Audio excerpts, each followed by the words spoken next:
sabemos que, às vezes, nas dificuldades do dia a dia, às vezes, principalmente nas segundas-feiras, parece que tudo conspira para nos desviar do caminho, para, às vezes, encontrar motivos para não estar aqui, ou para não trabalhar naquilo que é importante para nós.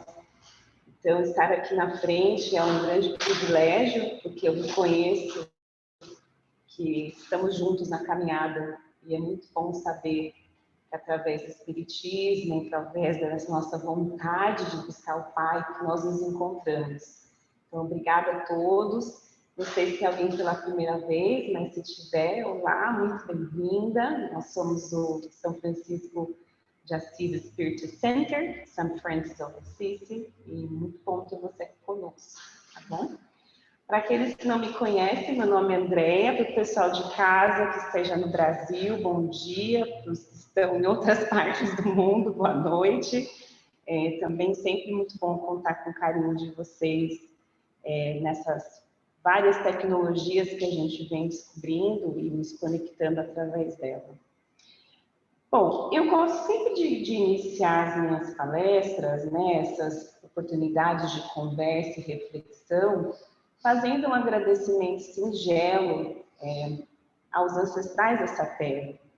E isso é algo que eu aprendi ao longo desses meus anos aqui na Austrália, e é algo que eu valorizo tanto, porque todas as vezes que eu tenho a oportunidade de ouvir alguém fazendo um Acknowledgement of Country, que é normalmente feito por qualquer pessoa que tenha a intenção, ou que queira reconhecer, ou que siga determinados protocolos, né? Porque dependendo da reunião é necessário fazer esse Acknowledgement of Country.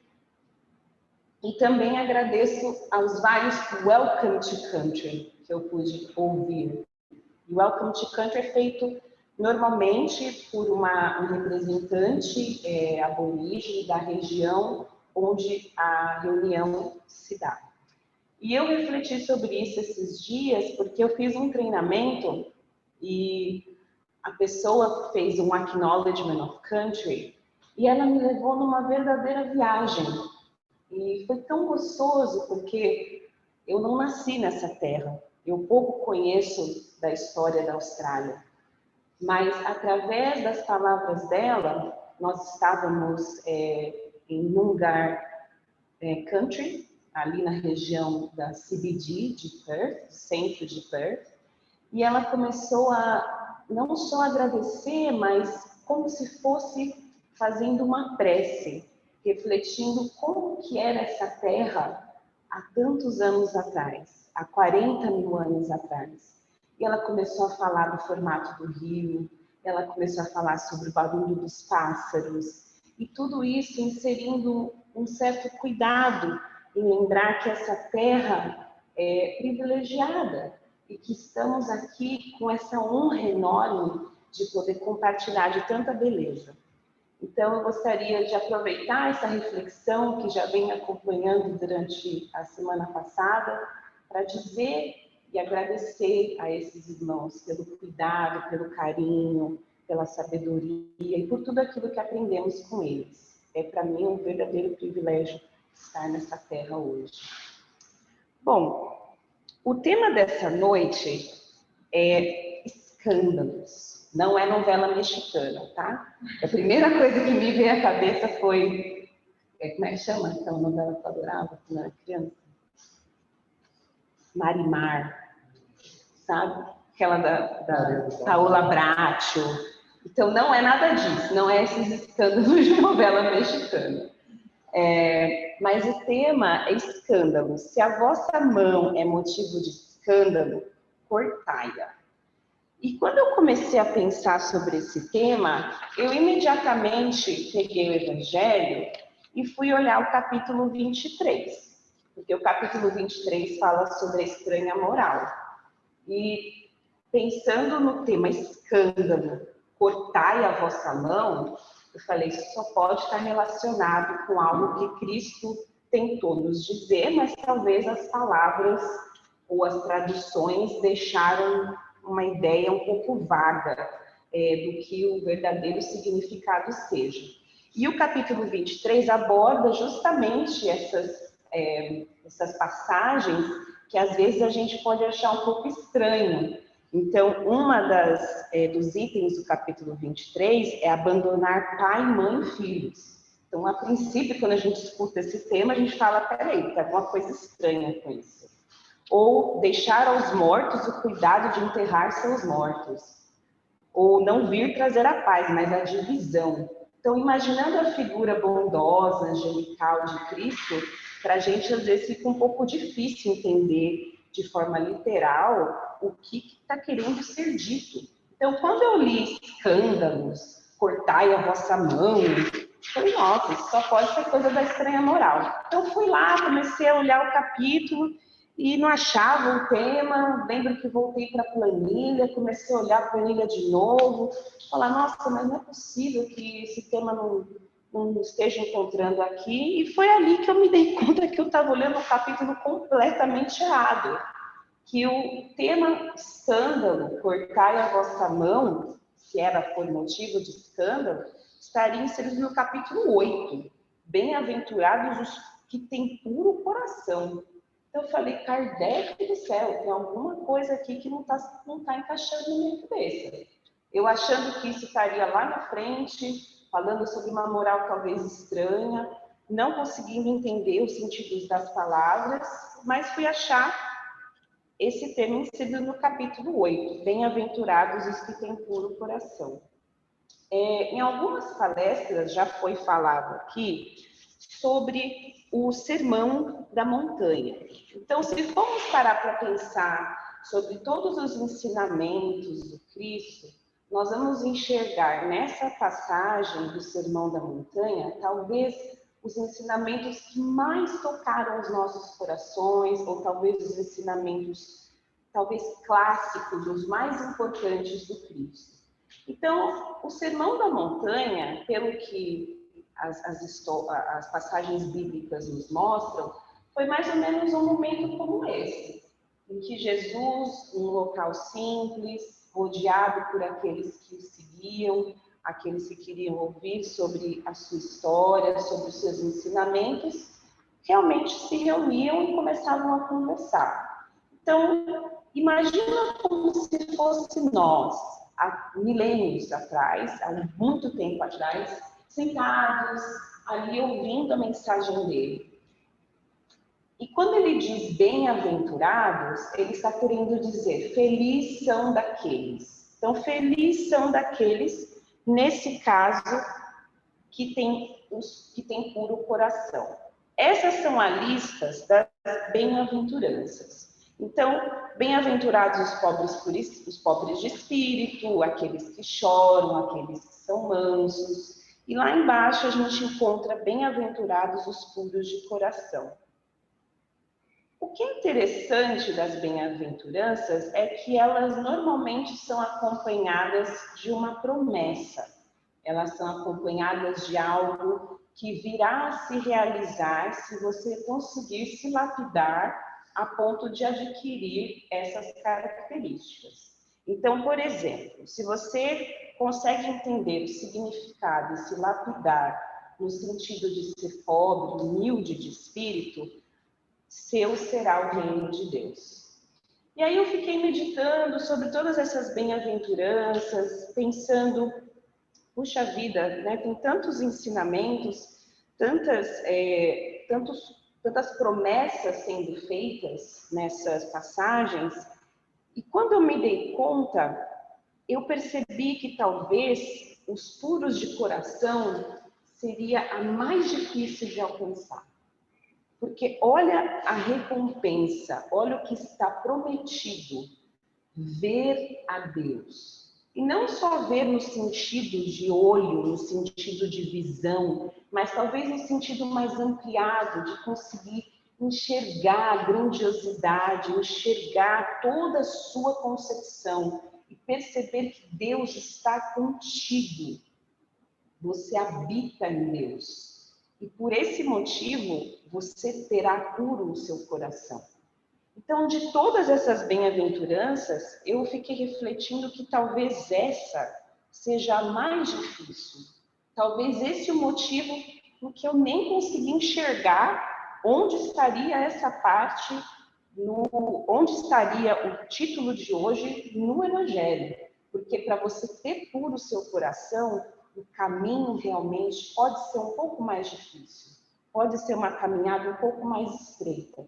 Mas a recompensa de você conseguir enxergar a Deus em toda a sua essência é algo que, sem dúvida, nos motiva a caminhar. Bom, para conseguir abordar um pouco do tema e talvez incorporar a passagem do Evangelho de Mateus, onde essa passagem se encontra, eu dividi o tema em 3 partes. Então, nós vamos falar primeiro sobre os escândalos, depois sobre a ideia de cortar um membro e sobre a ação do cortar. Então, quando a passagem bíblica que se encontra em Mateus se inicia, ela começa dizendo assim: se alguém escandalizar um desses pequeninos que crê em mim, melhor lhe fora que se lhe pendurasse ao pescoço uma nó de atafona. A nó de atafona é uma nó que você coloca no pescoço do animal e que faz o animal girar. Então, Jesus explica, de acordo com o Evangelho de Mateus. Então, se você quiser escandalizar, se você quiser maltratar um daqueles que me seguem, que acreditam em mim, melhor seria se você fizesse isso. Se você colocasse neles um nó e lançasse ao fundo do mar. Ai do mundo por causa dos escândalos, pois é preciso que eles aconteçam. Mas ai do homem que o ocasionar. E essa é a reflexão que eu gostaria que a gente fizesse hoje, sobre escandalizar e sobre até quase dessa ameaça que está por trás dessa última linha. Ai daquele, ai do homem que se permitir um escândalo. Antes da gente falar do escândalo no seu sentido literal, do dicionário, eu dei uma pesquisada um pouco sobre a etimologia, sobre a origem dessa palavra.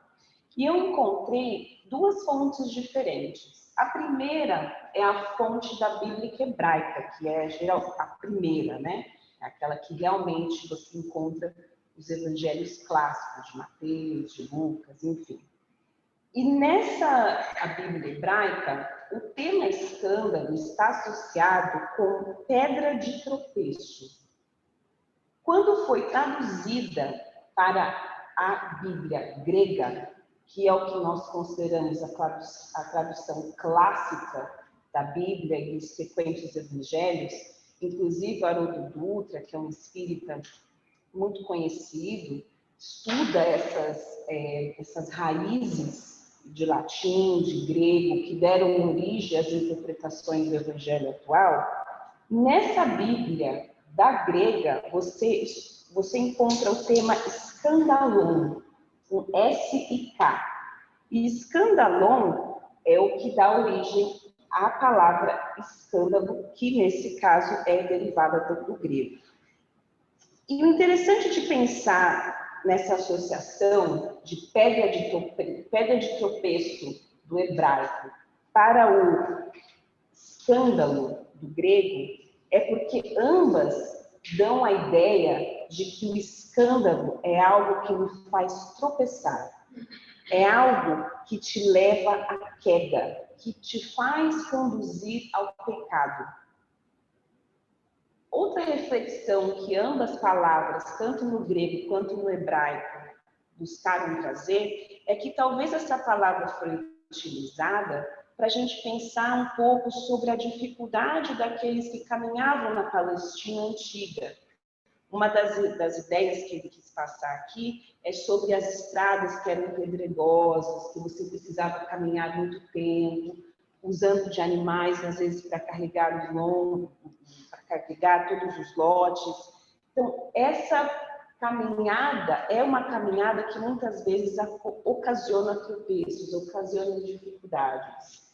Então, dessa forma, entendemos que o escândalo, na forma como entendemos um pouco mais nos dias de hoje, nada mais é do que um ato ou um acontecimento que ofende as convenções morais, ou sociais ou religiosas. Então, escândalo é um comportamento que é objeto de censura ou reprovação por ser contrário à moral e aos bons costumes. É o famoso barraco, revertério, né, no popular.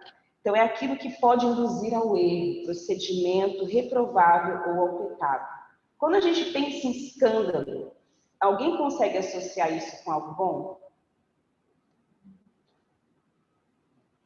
Não dá. Pelo menos olhando essas definições, a gente realmente não consegue enxergar como escândalo pode ser algo que ocasione algo positivo. Segundo Kardec, quando olhamos diretamente a passagem do Evangelho, ele explica assim: o escândalo não é somente o que choca a consciência alheia, mas tudo que resulta dos vícios e das imperfeições humanas. É toda a má ação de indivíduo para indivíduo, com ou sem repercussões. O escândalo, nesse caso, é o resultado efetivo do mal moral. Então, se pensarmos de uma forma um pouco mais individual, o que seria esse escândalo? Kardec resume que o escândalo é aquilo que altera a nossa consciência, é aquilo que nos desequilibra. O escândalo é o resultado, é o conjunto de todas as imperfeições e talvez da mal moral que ainda carregamos conosco.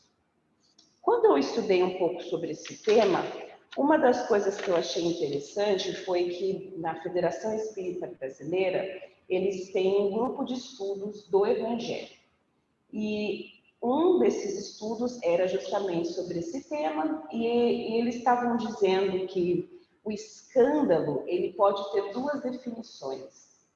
Tem o escândalo que é visto, o famoso barraco, aquilo que todo mundo consegue ter ideia do que está acontecendo, que leva pessoa ou pessoas ao tropeço, e tem o escândalo interno, aquele que você sabe que intimamente te desequilibra, aquele escândalo que te deixa fora do eixo, mas que nem sempre será visível para aqueles que nos rodeiam.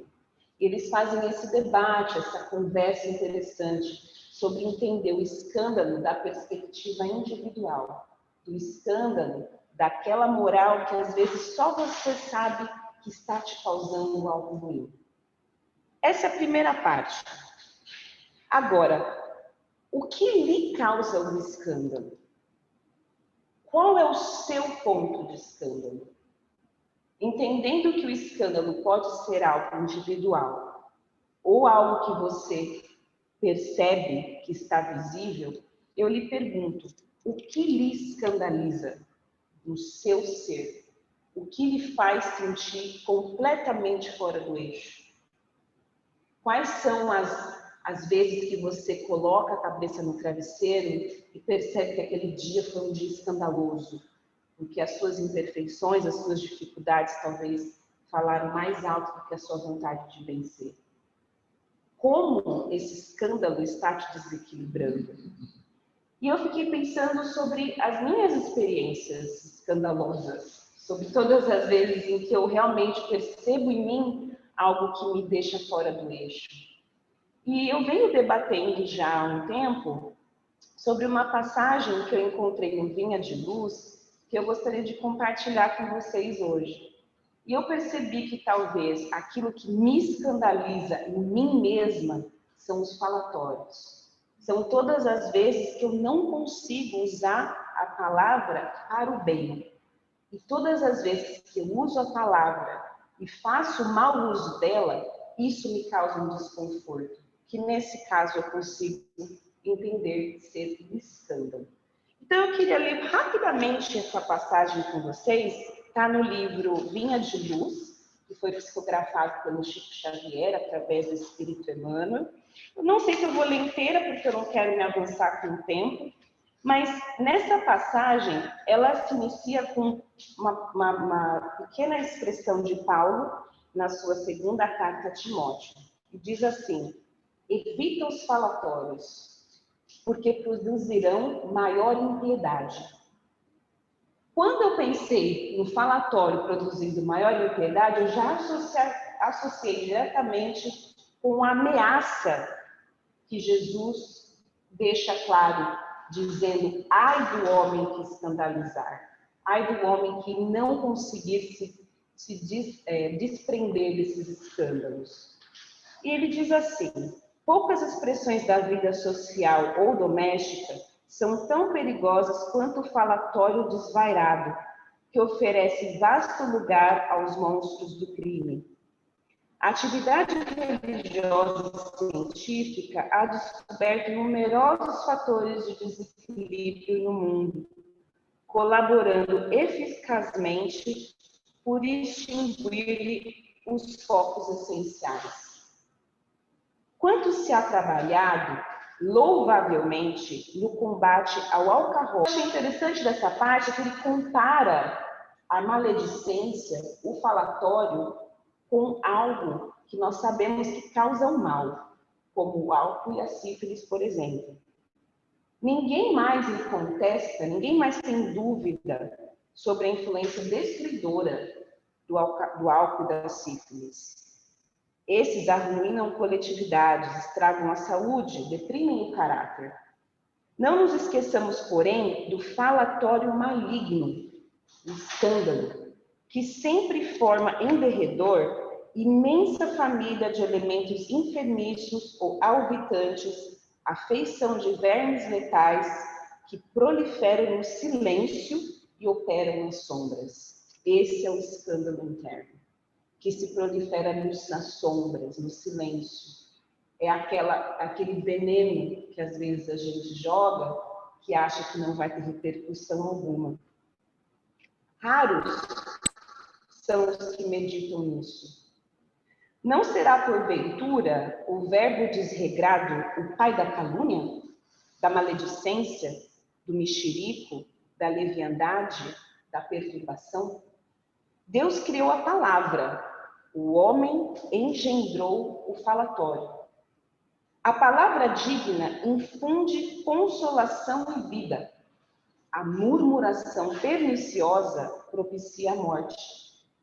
Quantos inimigos da paz do homem se aproveitam do vozerio insensato para cumprirem criminosos desejos?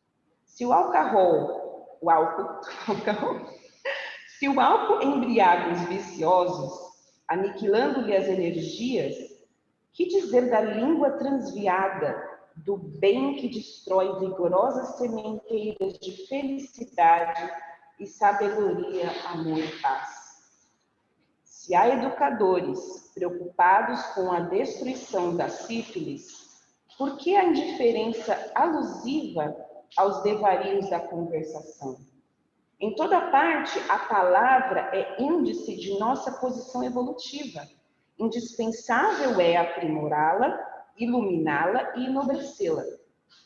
Desprezar as sagradas possibilidades do verbo, quando a mensagem de Jesus já esteja brilhando em torno de nós, constitui ruinoso relaxamento de nossa vida diante de Deus e da própria consciência. Cada frase do discípulo do Evangelho, Paulo nesse caso, deve ter lugar digno e adequado.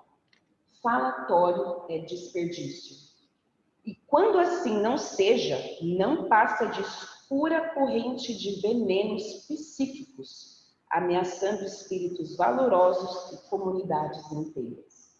Então, na minha trajetória, nas minhas reflexões, lendo sobre esse tema, escândalo que mais desequilibra ou que nos arruína é justamente quando usamos o verbo contrário às ensinações, aos ensinos de Cristo.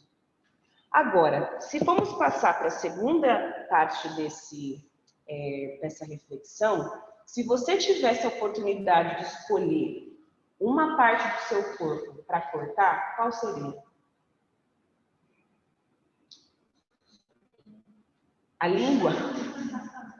Eu não tinha pensado na língua. A língua, ok. Quem cortaria o braço? Quem cortaria o olho? E acho interessante esse pensamento, porque às vezes a gente assume que a gente é assim, que o corpo é desse jeito, que os braços, que os olhos, que as pernas, que a língua nunca vão nos faltar e que não dá para viver sem ele.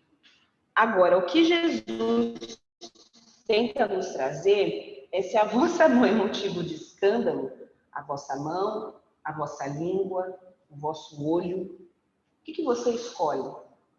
Qual o órgão? Onde está a sua referência de escândalo? Para mim também a língua, mas isso eu cortaria. Agora, se você escolhe a mão, o pé, o olho, corta. Corta em si o motivo do seu escândalo. Essa é a reflexão que Cristo nos convida a fazer. Se você já identificou que é o teu olho, que é a tua língua, que é os seus olhos, que lhe vem causando escândalo, que lhe vem causando desconforto, ou lhe dando oportunidade para seguir no caminho contrário, corta. Corta agora. E perceba, ele não está dizendo Deus irá cortar. Ele está entendendo que você vai fazer isso, que você vai perceber que essa raiz não é a raiz que você precisa continuar regando dentro de você. Ele está contando com a sua reflexão sobre esses membros, sobre esse orgulho, sobre essa soberba, sobre essa vaidade, sobre essa maledicência que lhe causa escândalo, não só a si, mas para aqueles que te rodeiam. Ele não está dizendo que Deus assim fará, que você será castigado. Ele está falando para você cortar. O problema é seu.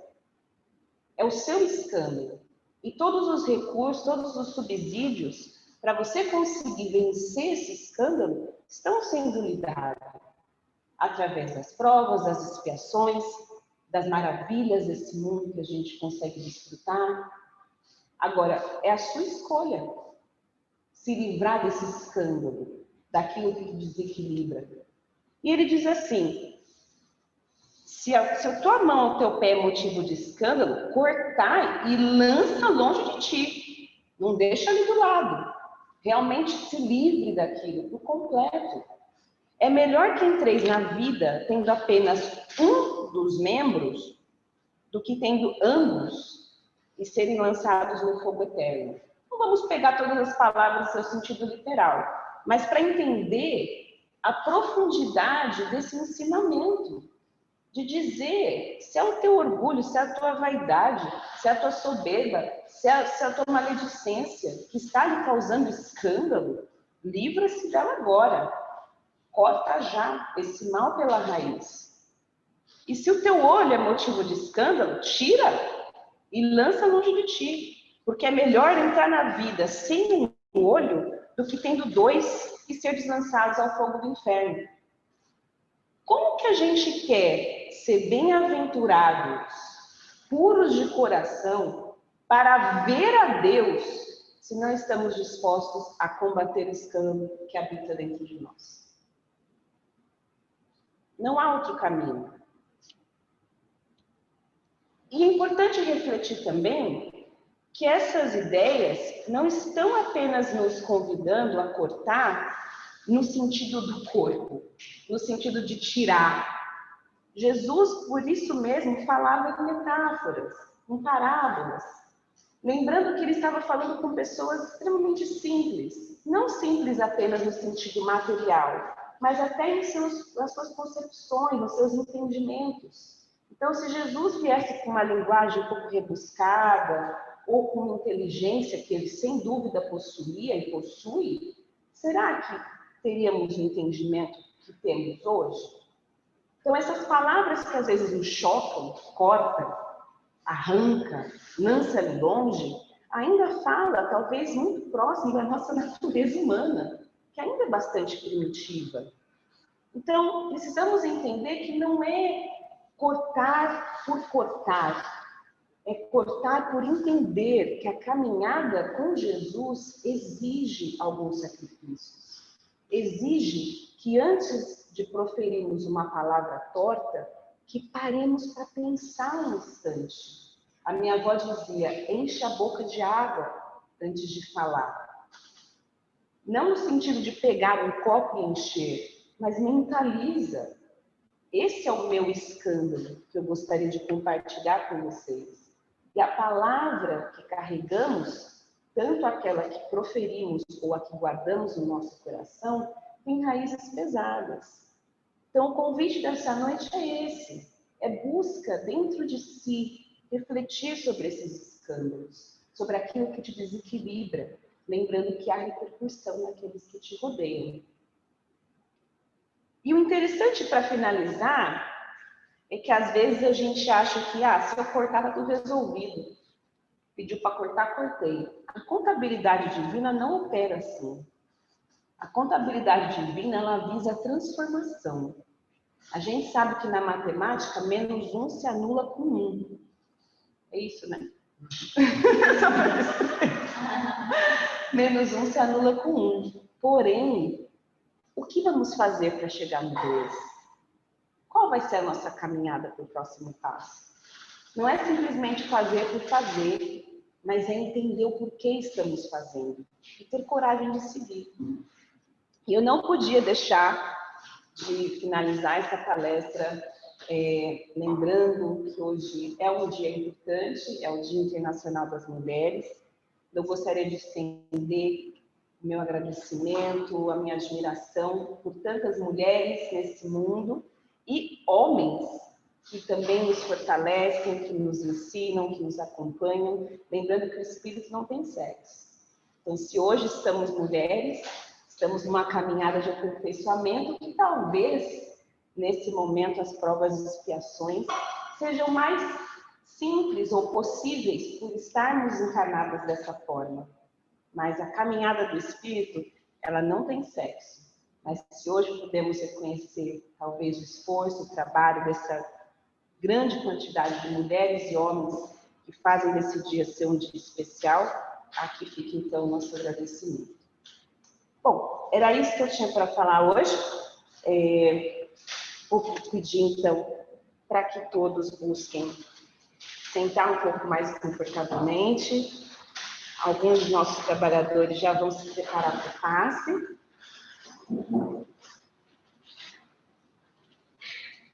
E nós aqui vamos fazer a prece final. Lembrando para o pessoal de casa que os amigos espirituais estão em toda parte. Sem dúvida estarão aí também para dar-lhes um abraço. Então vamos todos nesse momento buscar respirar fundo, buscar sentir um pouco do peso dos nossos ombros caindo, a respiração ficando mais leve, mentalizando nesse instante a figura do Pai, amorosa, querida, sempre pronta para nos abraçar, para nos erguer. Vamos mentalizando a figura do Mestre, que tanto nos mostrou as formas de amar, de perdoar, de caminhar de uma forma estreita para o bem. Agradecemos aos amigos espirituais que trabalham aqui no Centro Espírita São Francisco de Assis. Agradecemos aos nossos mentores individuais que nos acompanham, que nos fortalecem. E assim, Pai, com o coração cheio de gratidão, que vamos dando por fim o trabalho inicial da noite de hoje, com a palestra e evangelização, pedindo, Pai, um pouco mais leves, ou talvez um pouco mais seguros da caminhada que precisamos continuar traçando, uma caminhada incessante de reforma, de lapidação espiritual, uma caminhada, Pai, em que o Senhor nos dá todos os recursos, todas as possibilidades, que basta a nós a vontade, a perseverança e a resignação. Gostaríamos de estender um pensamento de amor aos nossos irmãos mais necessitados, principalmente aqueles que hoje tiveram seus nomes mencionados no nosso livro de oração. E também por todos os outros que ali não têm o seu nome escrito, mas que o Senhor sabe que também se encontram em necessidade. Que possamos doar, Pai, do nosso coração, tudo aquilo que é de bom, para que venha essa energia de paz e amor, buscando trabalhar em benefício do próximo. Que possamos, Pai, estarmos reunidos mais uma vez aqui na segunda-feira que vem, que possamos buscar meditar sobre as reflexões dessa noite e caminharmos, Pai, nessa direção linda que Jesus nos aponta. Obrigada, obrigada por tudo que o Senhor faz por nós. Pai nosso que estais nos céus, santificado seja o vosso nome. Venha a nós o vosso reino. Seja feita a vossa vontade, assim na terra como no céu. O pão nosso de cada dia nos dai hoje. Perdoa as nossas dívidas, as nossas ofensas, assim como perdoamos os nossos ofensores e aqueles que nos devem. Não nos deixei cair em tentação. Livra-nos, Pai, de todo mal. Que assim seja. Graças a Deus.